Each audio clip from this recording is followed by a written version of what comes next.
Hello and happy Friday, and welcome to a SEGA News Bits Live. We're going to jump right into the news here. So this week, it's been pretty light. It's been pretty light for the past year, I feel, outside of a few game announcements. But today, I wanted to talk about some, I guess, big news. So last week, I was musing on the SEGA Bits Twitter account that we have not seen that classic Sonic content that was promised for us on the Apple Arcade version of Team Sonic Racing, which is actually just called Sonic Racing. They removed the team aspect, even though there are elements of it. And then a week goes by, and it drops, like kind of unceremoniously. It's just there. And I guess they did it just to kind of fill some of the time that was there because there has not been much Sonic content coming out. I think the next big thing we're going to be seeing is maybe that encyclopedia, the Encyclospedia, which is going to have Ian Flynn getting all in and out about the lore of Sonic. I have no idea what that book's going to be about, but I'm looking forward to it. But in the meantime, we've got this classic Sonic content. It is classic Sonic in his car from Sonic Drift, the Cyclone, and I think the art looks really cool for a mobile game from Hardlight. I think the tracks themselves are pretty nice. I mean, it very clearly lifts elements that have existed in previous Sonic racing games, but it looks good. They have the item monitors instead of the little bubbles, so it's all old school. There's a big there's a big billboard of the item monitor of Sonic's face, which is pretty fun.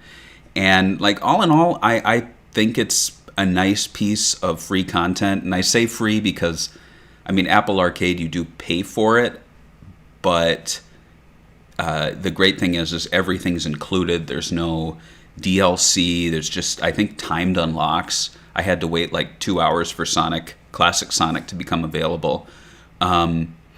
And if you're someone like me who has an Apple device, they give you a lot of this stuff almost for free. If you're buying access to iCloud or any other service, they'll be like, oh, you also get TV and games. So to be quite honest, I have not really played Apple Arcade games until this for a while. So it was fun playing it. You only play with one. If you're playing it with the gamepad on your TV, it's just the thumbstick, which is super easy. So you could be 3 years old and play it. Now there was a bit of I don't know if it's drama or a revelation people were pointing out, but in the, let's move my head here, in the, I guess, information about the character, they say this. And if you were to tell this to me, I'd be like, well, yeah, of course. I wouldn't think it's a big deal. But they say Classic Sonic is a younger Sonic from older times. He has a habit of turning up when most needed. And I guess the revelation or the drama or whatever behind this is that classic Sonic has been from another dimension in recent games. And people were freaking out about that because in Generations it was very clearly Sonic from earlier times. And obviously Sonic has aged, a year in his entire existence, from 15 to 16 years old. It's always in flux. But, I mean, they're just video games. It's obvious that Sonic had a redesign, and instead of acting like Sonic has always had green eyes and been lanky, they are clearly saying that there was a transition point where he changed from this to that. And obviously in the real world, it's just a marketing thing. It's just a design change. In the game world, it just happened off screen or something like that. Not a big deal. But I think the big deal for people is that when Sonic Forces came out, and I'm just going from memory. I mean, I could Google all these timelines, but when Sonic Forces came out, there was this change, and Iizuka would call it Sonic from another dimension. And the thought behind that was that Sonic Forces split into another timeline after Generations, because when Classic Sonic went back, he had this knowledge now of what was to come. And so that created this separate timeline. So that led into Sonic Mania Plus, and any of the adventures that Sonic's having, like in the IDW comics or in the animations in the classic era. And so when he came back into the modern era in Forces, he was technically from another dimension because he was not Sonic from the past, but he was Sonic from the past with the knowledge of the future. Which is, like, why are we doing this to ourselves, guys? So I think this is great that they're just saying here a younger Sonic from older times, because that's what he is. He's a younger Sonic. Baby Sonic, we should just call him and get it over with. So that was the big that was the big drama or reveal. I think a lot of people were actually relieved to see this. I'll be quite honest, I think a Hardlight employee just typed up what is like obvious to most people. I don't think they're steeped in the lore. Maybe they ran it past Sonic Team. They're like, well, yeah, whatever. Anyway, checking out this other piece of news we had this week. It's old news, so I guess it's olds. But, oh, look at this, guys.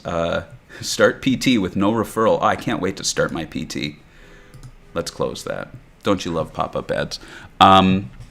So back in September of this year, Sega's Gigo Arcade closed after 28 years of operations. And I think most people watching this have not been to Japan, have not experienced these arcades.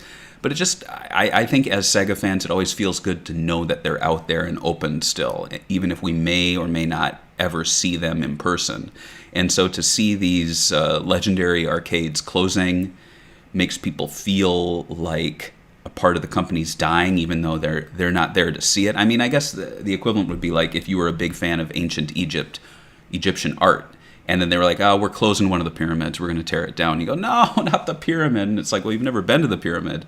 But I want it there. I want it to stay there. So I like them mummies.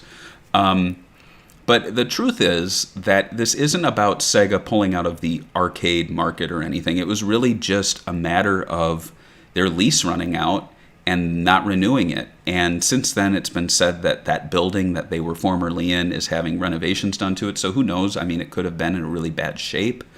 And Sega's arcade operators just wanted to pull out. And pull out they did because they actually moved across the street. And so on October 22nd, a new arcade center was opened just across the street there. And it's going to have various levels. You can see in this picture here, let me click to expand it.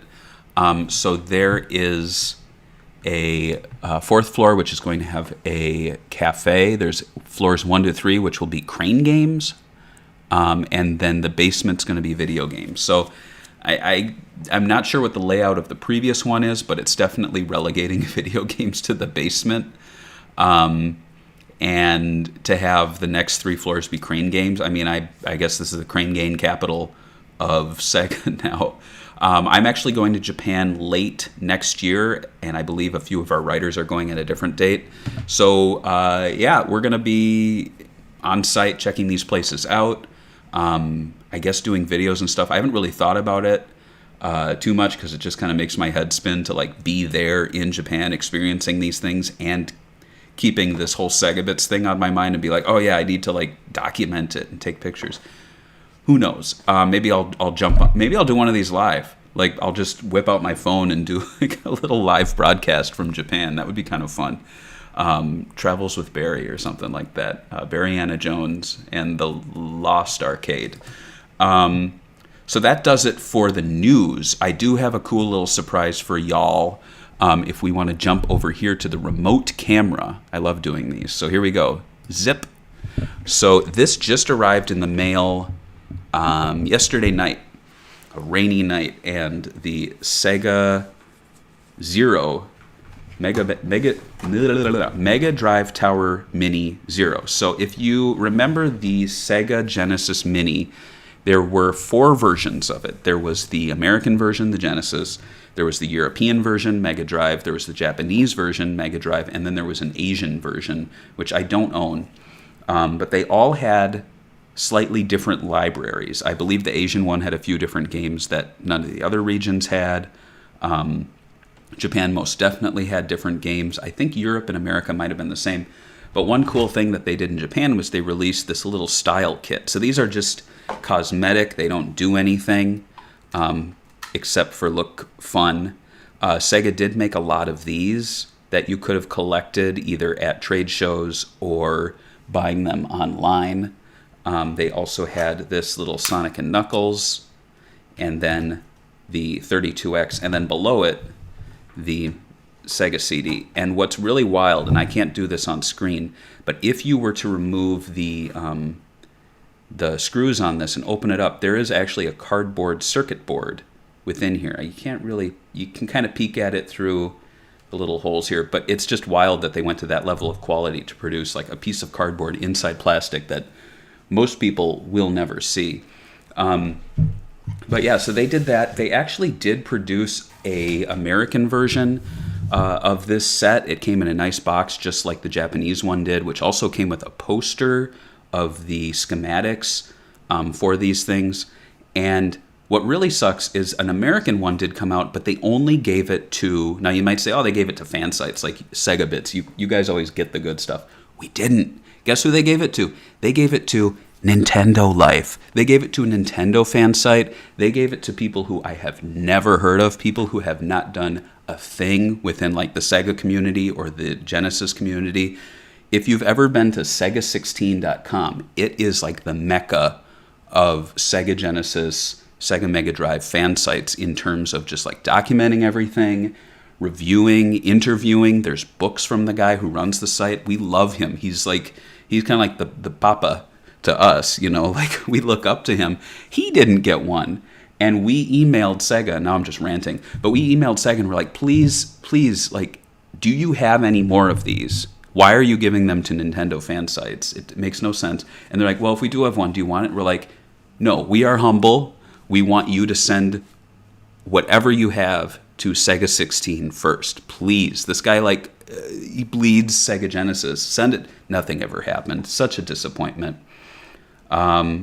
Thankfully, you could import this. The only difference were the stickers, but come on, insulting. Blech.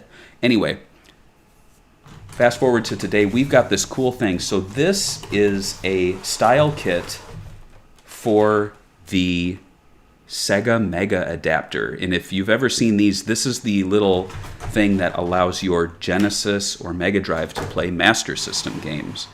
And, well, they weren't called Master System in Japan. They were, you can see here, look at that. Isn't that beautiful? So it was Mark III games.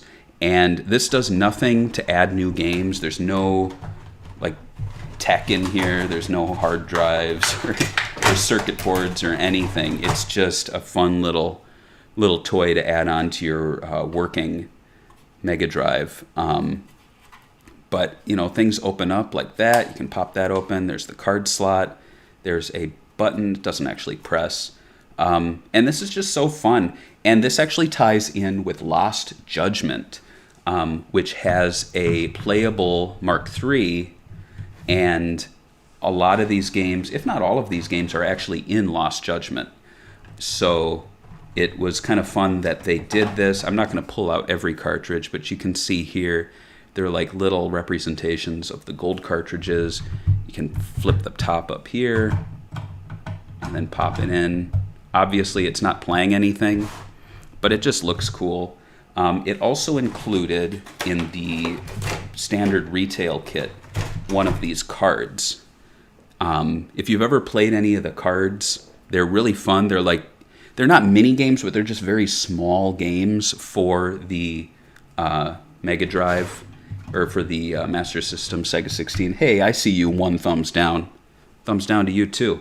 And it's just really cool that they did this.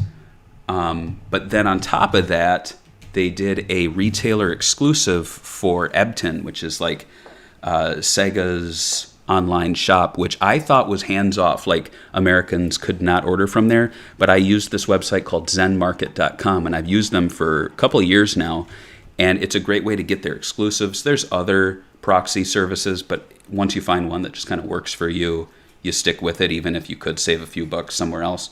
But what's cool is that they had a style kit here that comes in this fancy little box. I don't know how much more it cost, maybe $15 more, I'm not sure. But it gives you a bunch of these cards. Because like I said, the basic one just comes with this one card. And the style kit comes with a ton more. So let's just look at these real quick. So we've got these two there. If you're wondering why I'm not reading the names, it's because I don't speak Japanese. Just really fun little representations of the original hardware. And for someone, who will never own like an official one of these, it's fun to have a representation of it in your collection. Just really fun all around. I think my only complaint I think this is Ghost House. I actually have this game. My only complaint, like as a Sonic fan, is there's no Sonic representation, but I get why. Like outside of maybe putting, I don't know, I don't know if Sonic was ever on a gold cartridge like this. I could probably not. So having Fantasy Zone at least is very cool. And then there's the other color too. I don't know why they alternated black and white, but that was definitely a thing. So just all in all, really cool little piece of, something for your Sega shelf. And they have so many accessories for these now. I've made, I don't know if I've made a video, but I've done some Twitter posts. There is, outside of this, there's an unofficial, let's see, I actually think I can, well, no, I can't. I'm going to pan over across some tax documents on my desk. But there is, here, I'll move the tax documents. There is an HDMI selector here. You can see it. Do you see it down there? Right there. And it looks just like the Mega CD, but it is an HDMI selector with 3 inputs, which is really cool. You can jump around to different plug-and plays. So I have my Genesis hooked up to that one, and then I have the Japanese one here with this style kit. So I guess I'm going to have to dig out the European one that I had sitting in the storage case, the official storage case, and attach this to it. But then there is also a little cardboard drawer of the Mega CD that you can put cables and adapters in, and that's unofficial too. But just all in all, it's really cool to see them continuing to support this. It makes me wonder if we're ever going to see a Master System or Mark VII Mini. I'd really like to see it. I know the Master System sold very well in South America, so I mean, if Sega's looking for a global approach to this, they could make a Japanese and American one, but then really focus on the South American market to make a lot of money. Because honestly, they're still making stuff that is basically licensed tech toy or whatever product for South America, and they're selling great. So why don't they make an official something? I don't know. But in any case, what do you guys think about that whole classic Sonic situation? Do you care? I mean, I always felt like he was a younger version, so it never really bothered me. The Dimension thing makes sense, but when you sit down and talk about it, but should we really be sitting down and talking about Sonic lore on that level? We've also got the arcades coming back. That's awesome. And then the Mega Drive Tower Mini Zero kit is also very cool. Highly recommended. Check it out. That about does it for this live. I'm going to be trying to do these every week. If there's news to talk about, they'll probably be dropping on Thursday or Fridays at around 8 a.m. Central Time. So if you're in Europe and all those sorts of places, that's not America. That's a nice time for you guys. We also have a Sega Talk dropping today. It's our House of the Dead 3 episode. It's a video format, so you see me here, you see George next to me. We talk for about an hour about the history of the game, the development of it, the characters, the legacy. Really cool stuff. We wear costumes because it's our Halloween episode. Our next episode, I talked with George for Sega Talk, is going to be Dreamcast controllers, which sounds really niche. See, now I'm mispronouncing things like George does. But it's a worthy discussion to be had because the design of it has its detractors, has its fans. There is also a whole history of the development of it, the design that we're going to get into. So I'm really looking forward to that. Don't forget to check us out on Patreon. You can support us at any level. We greatly appreciate it because YouTube don't give us nothing. So for that, have a great weekend, and we'll see you next time.